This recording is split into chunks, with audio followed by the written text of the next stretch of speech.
This is just a coming together combination. We brought in some individuals that have expertise around the topic of disproportionate minority contact in the school-to-prison pipeline.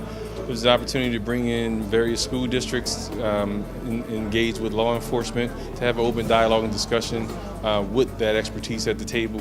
And what we found is that there's been a lot of valuable takebacks that will then basically reconvene and have an overall community meeting around sometime mid to late January. This is a holistic approach to addressing what a lot of people see as siloed issues. And so what we find is we have a very diverse group in there that is saying, that is speaking with a like mind, meaning that there's too many young people in general, and particularly young people of color, that are entering into the juvenile justice system. And so what we're looking at is obtaining resources that can benefit the masses as opposed to the chosen few.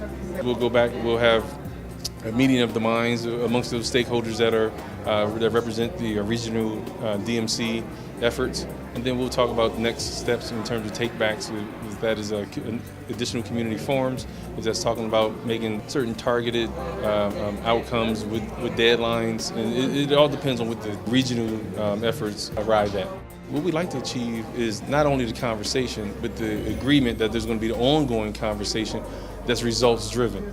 And a lot of times we meet just to meet, but with this here, you have a lot of stakeholders at the table that are results driven, and so the end game now is to show that the numbers in terms of DMC are actually decreasing, showing that there's a true relationship between Pennsylvania Commission on Crime and Delinquency Subcommittee and those stakeholders working together through reentry plans or diversionary programs that are real systematic game changers, that we've talked about in the past but haven't yet yielded the necessary results. So when you have a Kevin Bethel in there who has shown that the suspension rates have gone down in the Philadelphia school system, that's a best practice that we can actually adopt here in central Pennsylvania. You have Stilton, Middletown, Susquehanna, Harrisburg, and school districts that are actually engaged, on board, and they're saying, there are things that we can enhance, for the betterment of not only our schools but for the community.